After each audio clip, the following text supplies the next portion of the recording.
Friends, welcome to crack pieces.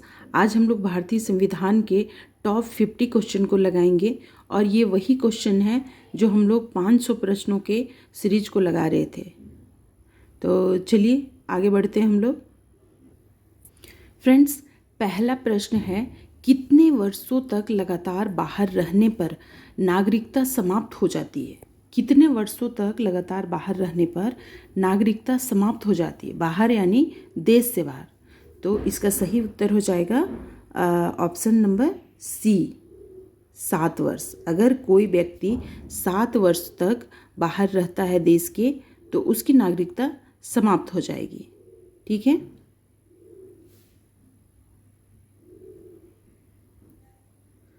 अगला प्रश्न है, निम्नलिखित में से कौन सी भाषा संविधान की 8वीं अनुसूची में नहीं है? फ्रेंड्स, 8वीं अनुसूची में 22 भाषाओं को समाहित किया गया है। भारत के 22 भाषा को, विभिन्न क्षेत्रीय भाषाओं को समाहित किया गया है, जिसमें उर्दू,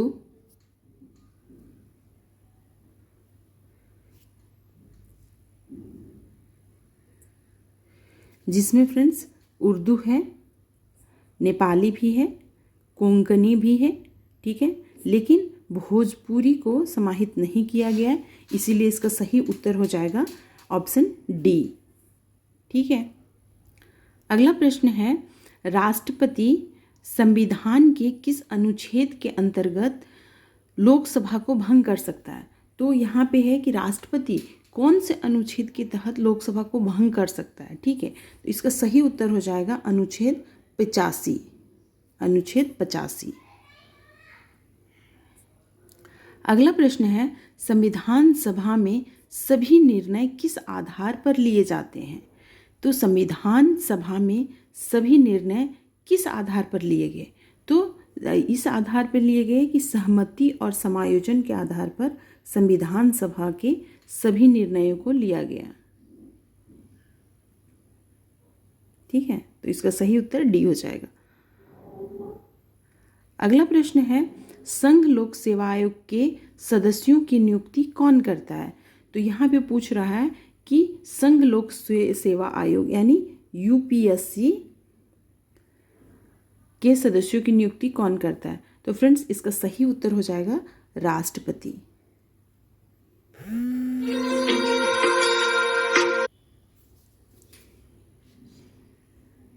अगला प्रश्न है, दादर एवं नागर हवेली किस उच्च न्यायालय के क्षेत्राधिकार में आता है? तो फ्रेंड्स, दादर एवं नागर हवेली किस उच्च न्यायालय के क्षेत्राधिकार में आता है? तो इसका सही उत्तर हो जाएगा बम्बई उच्च न्यायालय। ठीक है, इसका सही उत्तर क्या हो जाएगा? बम्बई उच्च न्यायालय। ठीक है, इसका ऑप्शन सी सही हो जाएगा।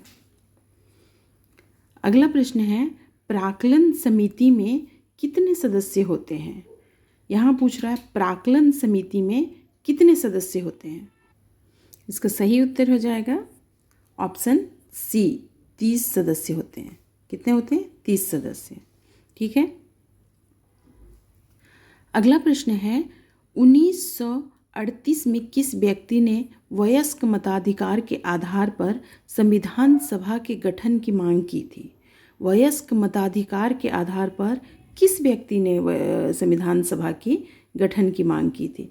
तो फ्रेंड्स, इसका सही उत्तर हो जाएगा पंडित जवाहरलाल नेहरू। इन्होंने ही मांग की थी संविधान सभा के गठन का, वयस्क मताधिकार के आधार पर। ठीक है। अगला प्रश्न है, भाषाई आधार पर राज्यों का पुनर्गठन किस वर्ष किया गया?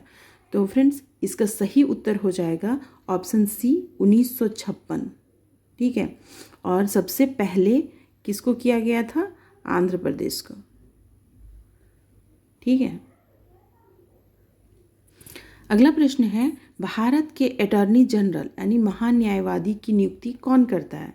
तो इसका सही उत्तर हो जाएगा भारत के राष्ट्रपति। इसका सही उत्तर हो जाएगा भारत के राष्ट्रपति। अगला प्रश्न है, राष्ट्रपति लोकसभा में आंग्ल भारतीय समुदाय के कितने व्यक्तियों को प्रतिनिधित्व न होने की स्थिति में मनोनीत करता है। तो फ्रेंड्स इसका सही उत्तर हो जाएगा 2। इसका सही उत्तर हो जाएगा 2। पर अब इसे भी हटा दिया गया है। अब हमारे संसद में आंग्ल भारतीय नहीं होंगे, उनकी नियुक्ति नहीं की जाएगी।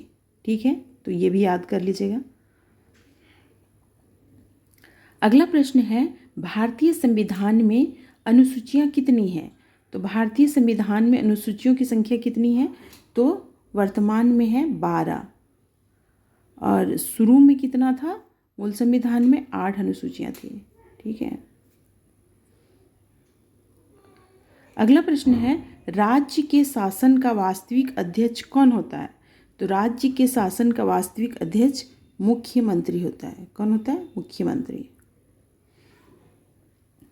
अगला प्रश्न है, किस वर्ष से भूतपूर्व सांसद सदस्यों के लिए पेंशन की व्यवस्था की गई है? तो फ्रेंड्स इसका सही उत्तर हो जाएगा 1976 ईस्वी, 1976। ठीक है, 1976 ईस्वी। अगला प्रश्न है, किस संवैधानिक संशोधन द्वारा नगर पालिका विधेयक पारित हुआ? तो फ्रेंड्स इसका सही उत्तर हो जाएगा 74वां संविधान संशोधन। ठीक है, और 73वां के तहत पंचायतों का किया गया। पंचायत।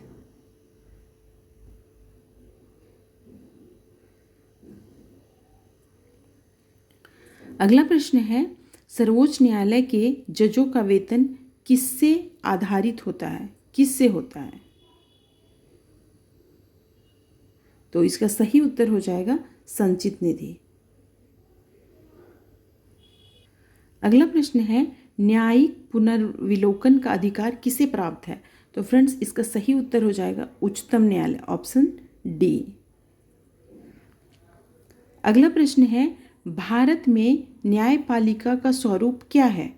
तो यहाँ पूछा है कि भारत में न्यायपालिका का स्वरूप क्या है? तो न्यायपालिका का स्वरूप एकीकृत है। इसका सही उत्तर बी हो जाएगा। अगला प्रश्न है, भारत के नियंत्रक और महालेखा परीक्षक की रिपोर्ट की समीक्षा करने वाली संसदीय समिति है। कौन है संसदीय समिति? तो फ्रेंड्स लोक लेखा समिति है। कौन है? लोक लेखा समिति। इसमें सदस्यों की संख्या 22 होता है, 7 लोकसभा से 7 राज्यसभा से 22 होता है, जिसमें 15 होता है लोकसभा और 7 होता है राज्यसभा से। ठीक है,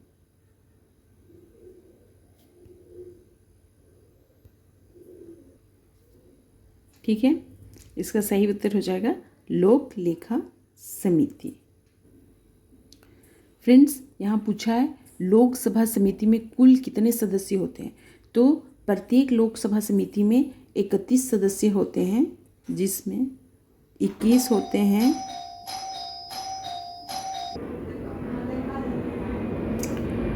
लोकसभा समिति में कुल सदस्यों की संख्या कितनी होती है? तो प्रत्येक लोकसभा समिति में कितने होते हैं? 31 सदस्य होते हैं। 21 होती हैं लोकसभा से और 10 राज्यसभा से। ठीक है, तो यहाँ पे ऑप्शन 31 नहीं दिया हुआ है, 30 दिया हुआ है, तो इसका सही उत्तर सी लगा सकते हैं। ठीक है, अगला प्रश्न है, किस समिति को अस्थाई मित व्ययता समिति कहा जाता है? तो फ्रेंड्स इसका सही उत्तर हो जाएगा प्राक्कलन समिति। ठीक है, इसका सही उत्तर प्राक्कलन समिति हो जाएगा। अगला प्रश्न है, भारत में उच्चतम न्यायालय में न्यायाधीशों की संख्या बढ़ाने का अधिकार किसके पास है? तो न्यायाधीशों की संख्या बढ़ाने का अधिकार किसके पास है? भारत के संसद के पास है। इसका सही उत्तर ए हो जाएगा। अगला प्रश्न है, भारत का सबसे बड़ा उच्च न्यायालय कहाँ है? तो भारत का सबसे बड़ा उच्च न्यायालय इलाहाबाद उच्च न्यायालय है।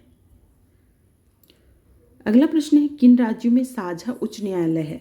तो फ्रेंड्स कई राज्य ऐसे हैं जहाँ पे साझा उच्च न्यायालय, तो यहाँ पे है कर्नाटक और आंध्र प्रदेश, नहीं, दोनों का अलग अलग उच्च न्यायालय है। महाराष्ट्र और गुजरात का बिल्कुल सही है, महाराष्ट्र और गुजरात का एक ही उच्च न्यायालय है। ठीक है, तो ऑप्शन बी इसका राइट आंसर हो जाए। अगला प्रश्न है छत्तीसगढ़ उच्च न्यायालय कहाँ स्थित है? तो फ्रेंड्स छत्तीसगढ़ उच्च न्यायालय छत्तीसगढ़ की राजधानी रायपुर में स्थित नहीं है, रायपुर में नहीं है, ये है बिलासपुर में। इसका सही उत्तर ए हो जाएगा। अगला प्रश्न है उत्तराखंड उच्च न्यायालय की स्थापना कहाँ की गई है? तो फ्रेंड्स इसका स्थापना भी देहरादून में नहीं किया गया है, इसका स्थापना नैनीताल में। इसका सही उत्तर ए हो जाएगा। अगला प्रश्न है मध्य प्रदेश उच्च न्यायालय कहाँ स्थित है? तो मध्य प्रदेश उच्च न्यायालय जबलपुर में स्थित है। इसका सही उत्तर बी हो जाएगा। अगला प्रश्न है केरल का उच्च न्यायालय कहाँ स्थित है? तो फ्रेंड्स केरल का उच्च न्यायालय स्थित है एर्नाकुलम में। इसका सही उत्तर हो जाएगा सी।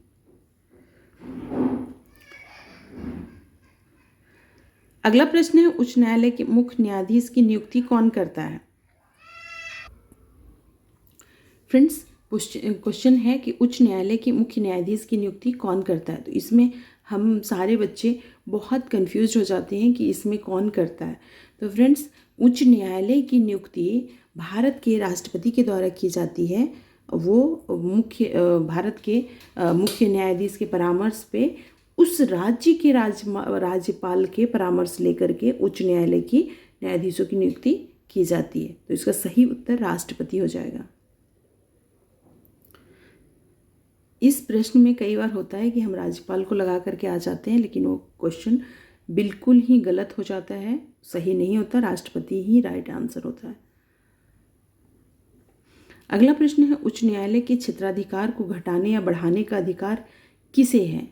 तो उच्च न्यायालय के क्षेत्राधिकार को घटाने या बढ़ाने का अधिकार किसे है? फ्रेंड्स ये भी प्रश्न बहुत ही इम्पॉर्टेंट है, क्योंकि ऐसे प्रश्नों में हम उलझ जाते हैं कि यहाँ पे हम राज्य के विधानमंडल को लगाएं या राज्यपाल को लगाएं या किसे लगाएं, लेकिन इसका सही उत्तर हो जाएगा संसद। भारत की संसद के पास ये अधिकार है कि वो उच्च न्यायालय के क्षेत्राधिकार को बढ़ाए या घटाए। ठीक है, अगला प्रश्न है उच्च न्यायालय के मुख्य न्यायाधीश पद पर नियुक्त होने वाली प्रथम महिला कौन है? यहाँ पे पूछा है कि उच्च न्यायालय के मुख्य न्यायाधीश के पद पर होने वाली प्रथम महिला कौन है? तो फ्रेंड्स इसका सही उत्तर हो जाएगा लीला सेठ। कौन हो जाएगा? लीला सेठ। लेकिन अगर वही उच्चतम न्यायालय के बारे में पूछेगा, उच्चतम न्यायालय के बारे में, सुप्रीम कोर्ट के बारे में, तो वो फातिमा बीबी हो जाएगा। ठीक है, तो फ्रेंड्स आज के लिए बस इतना ही। आज हम लोगों ने इतने सारे प्रश्नों को किया और ये सारे प्रश्न बहुत ही इम्पॉर्टेंट थे। अगर वीडियो अच्छा लगे तो लाइक, शेयर और सब्सक्राइब जरूर करें। आज के लिए बस इतना ही। धन्यवाद। फिर मिलते हैं अगले वीडियो में।